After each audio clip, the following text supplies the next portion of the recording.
नीमका थाना में माकपा का जनसंघर्ष जत्था पहुंचने पर कार्यकर्ताओं और समर्थकों ने स्वागत किया। इसके बाद शहर के रामलीला मैदान में जनसभा का आयोजन किया गया, जिसमें सीकर सांसद अमराराम सहित माकपा के कई पदाधिकारी मौजूद रहे। सभा को संबोधित करते हुए सांसद अमराराम ने कहा कि माकपा की ओर से जनसंघर्ष जत्था निकाला जा रहा है, जो विभिन्न क्षेत्रों से होते हुए आज नीमका थाना पहुंचा है। उन्होंने बताया कि 24 मार्च को दिल्ली में केंद्र सरकार की नीतियों के खिलाफ विशाल जन आक्रोश रैली आयोजित की जाएगी। उन्होंने आरोप लगाया कि केंद्र सरकार के किसानों और मजदूरों के खिलाफ नीतियां बन रही हैं। बिजली कानून, बीज विधेयक और अंतर्राष्ट्रीय व्यापार समझौतों को लेकर भी उन्होंने सरकार पर निशाना साधा। उनका कहना था कि इन नीतियों से किसानों और छोटे उद्योगों को नुकसान होगा। इसके साथ ही उन्होंने कहा कि 24 मार्च को दिल्ली में होने वाली रैली में मजदूर विरोधी 4 लेबर कोड वापस लेने, श्रम कानूनों को बहाल करने और बिजली बिल 2025 वापस लेने, बिजली का निजीकरण और स्मार्ट मीटर लगाना बंद करने, अमेरिका के साथ किए गए ट्रेड डील को रद्द करने सहित विभिन्न मुद्दों को लेकर सरकार को घेरा जाएगा। इसके साथ ही उन्होंने नीमका थाना जिले और सीकर संभाग को समाप्त किए जाने के मुद्दे पर भी राज्य सरकार की आलोचना की और इसे क्षेत्र की जनता के साथ अन्याय बताया। पिछले 24 फरवरी से भारतीय कम्युनिस्ट पार्टी मार्क्सवादी का जन संघर्ष जत्था रावड़ा, गढ़साना, गंगानगर से लेकर के यहाँ तक पहुँचा है 10 जिलों में। और ये आने वाली 24 मार्च को जो जन आक्रोश रैली है वो इसलिए है कि किसान के खिलाफ काले कानून लेके आए, मजदूर के खिलाफ लेके आए। फिर बिजली कानून जो जनता से, आम जनता से बिजली छीनने का है, किसान से बीज विधेयक लाकर जो जब से खेती चालू हुई है उसका बीज का अधिकार छीनने का काम कर रहे हैं। और एक विशेष तौर से जो व्यापार समझौता अमेरिका और यूरोपियन देशों के साथ हुआ है, उसमें बहुत बड़ा देश की खेती और देश का उद्योग, छोटा और मध्यम उद्योग तमाम साफ हो जाएंगे, क्योंकि ट्रंप ने घोषणा कर दी है कि वो भारत रूस से तेल खरीदना बंद करेगा और 50 लाख करोड़ का माल हर साल इस देश में आएगा। जिस अमेरिका की खेती पे 70% अनुदान वहाँ की सरकार देती है और भारत सरकार केवल किसान को, भारत के किसान को 1.5% अनुदान या सहायता देती है, तो उसके माल के सामने और किसी भी रूप से भारत का किसान तबाह होगा।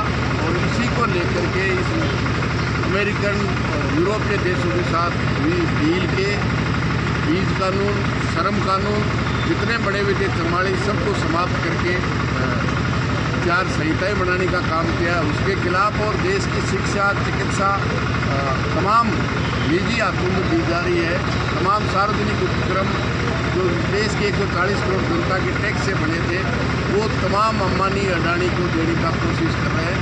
तो तमाम जो भयंकर बेरोजगारी है, देश का किसान, मजदूर, नौजवान की आम जनता के खिलाफ जो नीतियाँ उनको लेकर के एक 24 मार्च 2026 को रामलीला मैदान दिल्ली में एक आक्रोश रैली होगी। सरकार को आगाह करेंगे, सरकार या तो नीतियाँ बदलेगी, वरना ऐसा ज़बरदस्त ऐतिहासिक किसान आंदोलन से भी बढ़कर आंदोलन करेंगे कि सरकार को दबा करेगा। ठीक है साहब। इस देश का मजदूर जो सुई से लेके हवाई जहाज, सड़क से लेके अटालिकाएं अपने खून पसीने से बनाता है, जिन्होंने 44 कानून संघर्ष के माध्यम से बनाए थे, इस भारतीय जनता पार्टी की मजदूर विरोधी सरकार ने सब कानूनों को समाप्त कर दिया। अब मालिकों पे होगा, वो 8 घंटे की जगह 12 घंटे ले, 14 घंटे ले, जब चाहे जब रखे, जब चाहे जब निकाल दें। अगर काम करता हुआ जिस तरह से भिवाड़ी में 9 मजदूर अभी हताहत हुए हैं, उनको मुआवजे का कानून भी अब नहीं बचाया।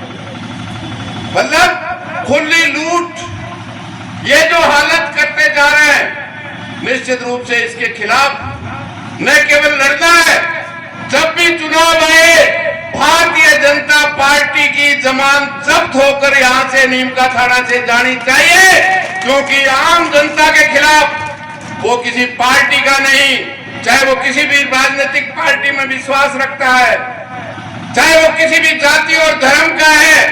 नीम का थाना जिला और सीकर संभाग बड़ा, उसका हक किसी ने छीना है तो भारतीय जनता पार्टी ने छीना है।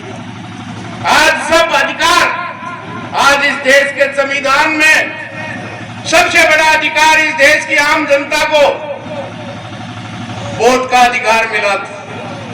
SIR के नाम से एक एक राज्य में 1 करोड़, 2 करोड़, 5 करोड़ वोट काटे जा रहे हैं। किसके काटे जा रहे हैं? जो अपने परिवार को चलाने के लिए घर छोड़कर रोजी रोटी के लिए बाहर जाता है, वो घर नहीं मिला, उसका नाम काट दिया गया। उसके बाप के नाम में अगर कोई भाकर था और भास्कर लिख दिया तो उसका नाम काट दिया। सभी दर्शकों को नमस्कार, आदाब। आप देख रहे हैं जनमानस शेखावाटी न्यूज।